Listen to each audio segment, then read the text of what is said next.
রাজ্যে বিধানসভা ভোটের দামামা বেজে গিয়েছে। নন্দীগ্রাম একের দাউদপুর অঞ্চলে তৃণমূলের জেলা পরিষদের জনস্বাস্থ্য কর্মাধ্যক্ষ শেখ শামসুল ইসলামের বাড়ি থেকে উদ্ধার হলো তাজা বোমা।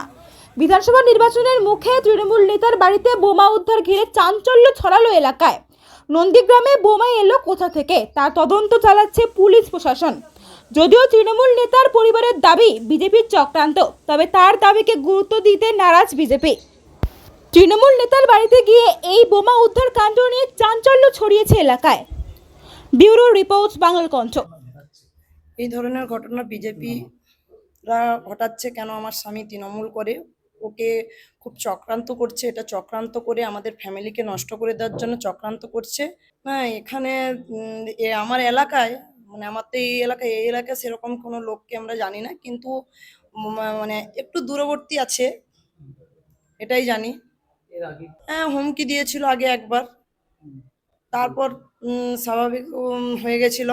কিন্তু ওকে তো প্রতিনিয়ত বিজেপি দুষ্কৃতীরা মানে মামলায় দিয়েই চলছে।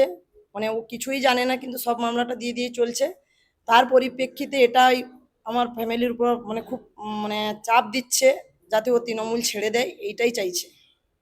আমি ঘুম থেকে আমার মা তুললো, বলছে যে এটা কি তুই রেখেছিস? আমি বলছি না। আমি যখন উঠে দেখি ওটা একদম সাইডে রাখা আছে, ওটা পড়ে গিয়ে বাস্ট হয়ে বিকট আওয়াজ হয়েছে। আওয়াজ হয়ে আমার পায়ে লেগেছে, হাতে লেগেছে। তারপরে আমি যখন ব্লাস্ট হয় তখন পুরো অন্ধকার হয়ে গেছে, আমি কিছু দেখতে পারিনি। তখন প্রচণ্ড আতঙ্কের মধ্যে ছিল। ওই নিচে যে দাঁড়িয়ে দেখতো বা তাহলে ওই লেভেল ও খুব মানে বিশাল ক্ষতি হতো। বিষয় না, আমরা সন্দেহ করতে পারিনি। হ্যাঁ, থানায় অভিযোগ জানিয়েছি।